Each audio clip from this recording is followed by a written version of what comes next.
Sudah banyak korban jiwa akibat virus corona. Meski tak nampak mata, tapi mengguncang dunia. Kini wabah sedang terjadi di negeri kita sendiri. Mari cari solusi, jangan dipolitisasi. Assalamualaikum warahmatullahi wabarakatuh. Saya Intan Permatasari, Prodi PGMI. 5M dan pentingnya vaksinasi. Virus corona pertama kali ditemukan di negara Cina. Dan virus corona adalah virus yang menginfeksi saluran pernafasan. Virus ini menular melalui percikan dahak si penderita COVID, dan ketika kita berada dalam satu ruangan dengan orang penderita COVID dan kita tidak sengaja menghirup dahak tersebut, maka kita juga termasuk penderitanya. Gejala virus COVID itu seperti sesak nafas, batuk, pilek, hilangnya rasa pengecap, dan penciuman. Seseorang akan tertular jika kita tidak sengaja menghirup dahak si penderita dan kita berkontak langsung dengan orang yang memiliki penyakit COVID. Seseorang akan tertular jika yang pertama, kita tidak sengaja mencium dahak si penderita, dan yang kedua, kita berkontak langsung dengan si penderita, dan yang ketiga, kita tidak mencuci tangan sebelum menutup hidung ataupun menutup mulut. Maka dari itu, untuk mencegah penularan COVID, maka kita harus melakukan 5M. Yang pertama, memakai masker. Yang kedua, mencuci tangan. Yang ketiga, menjaga jarak. Yang keempat, menjauhi kerumunan. Dan yang kelima adalah mengurangi mobilitas. Dan sekarang kita jelaskan satu persatu dari 5M tersebut. Yang pertama, mencuci tangan. Mencuci tangan adalah salah satu protokol kesehatan yang sangat efektif untuk mencegah penularan COVID.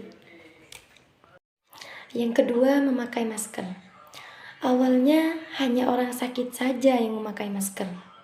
Namun, ketika COVID sudah merajalela, akhirnya orang sakit dan sehat pun diwajibkan memakai masker. Apalagi ketika kita keluar rumah dan ketika anggota keluarga kita ada yang terjangkit COVID. Yang ketiga adalah menjaga jarak. Dalam protokol kesehatan dijelaskan menjaga jarak minimal 1 meter dengan orang lain agar kita tidak kontak langsung dengan orang tersebut. Karena kita tidak tahu apakah orang itu sehat ataupun mempunyai gejala COVID. Bapak, Ibu, saudara-saudara, saat ini semua wajib pakai masker. Kita pasti bisa menghadapi pandemi ini, Indonesia pasti bisa. Yang keempat adalah menjauhi kerumunan. Menjauhi kerumunan adalah salah satu protokol kesehatan. Karena semakin sering kita berkontak langsung dengan orang lain, maka semakin tinggi orang-orang yang terinfeksi penyakit COVID. Maka dari itu, hindari kerumunan. Apalagi ketika kita sedang sakit ataupun berumur 60 tahun ke atas. Karena itu sangat gampang tertular oleh penyakit COVID. Dan yang terakhir, mengurangi mobilitas. Yang dimaksud mengurangi mobilitas, tetaplah berada di rumah. Jika tidak ada keperluan yang sangat mendesak, maka lebih baik kita berdiam di rumah, mencukupkan istirahat kita, dan melakukan pekerjaan yang lebih bermanfaat lagi. Virus corona itu sangat cepat menularnya. Jangankan berjabat tangan, berpapasan dengan orang penderita COVID saja, bisa jadi kita juga terkena COVID tersebut. Hey yo, listen up! No matter what they say, no matter what they do, we gon' vaccinate, vaccinate. Pentingnya vaksinasi. Vaksin merupakan produk biologi yang berisi antigen berupa mikroorganisme atau zat yang diolah yang aman untuk diberikan kepada masyarakat. Vaksin akan membuat kekebalan tubuh secara aktif terhadap melawan COVID. Pemberian vaksin ini merupakan solusi untuk mengurangi dan memutus rantai penularan COVID. Vaksin bertujuan menguatkan tubuh kita sehingga jika kita suatu saat nanti kita terpapar oleh penyakit tersebut, kita hanya mengalami gejala yang ringan. Saat ini, tenaga kesehatan yang memiliki risiko tinggi terpapar oleh COVID.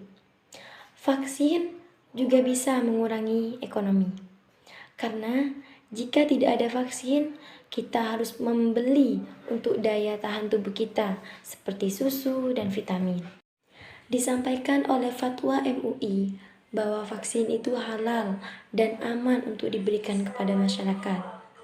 Memang, vaksin pada umumnya memberikan efek samping kepada penerimanya, seperti lengan pegal, demam, batuk, meriang, dan mual.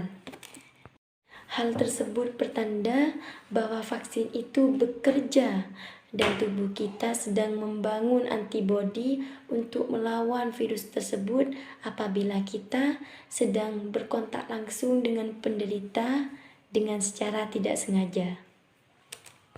Efek samping vaksin biasanya berjalan selama 3 hari dan setelah itu menghilang dengan sendirinya. Namun apabila terjadi efek samping yang berbeda, maka itu membutuhkan penanganan yang khusus bagi penderita tersebut. Meskipun tidak 100% vaksin bisa melindungi kita, setidaknya kita sudah membangun antibodi yang baru dan kita bisa memperkecil gejala COVID tersebut. Orang yang tidak dianjurkan vaksin itu seperti anak-anak, remaja di bawah 18 tahun, dan orang-orang yang memiliki penyakit tertentu. Dengan vaksin, kita juga harus meningkatkan daya tahan tubuh kita seperti olahraga yang rutin, istirahat yang cukup, makanan bergizi, dan pemikiran yang positif. Kita juga bisa mengonsumsi produk herbal seperti kunyit dan daun kelor. Karena kunyit dan daun kelor itu mempunyai gizi yang sangat tinggi untuk menambah imun kita agar kita terhindar dari penularan COVID. Sekian dari saya, semoga bermanfaat. Saya akhiri. Wassalamualaikum warahmatullahi wabarakatuh.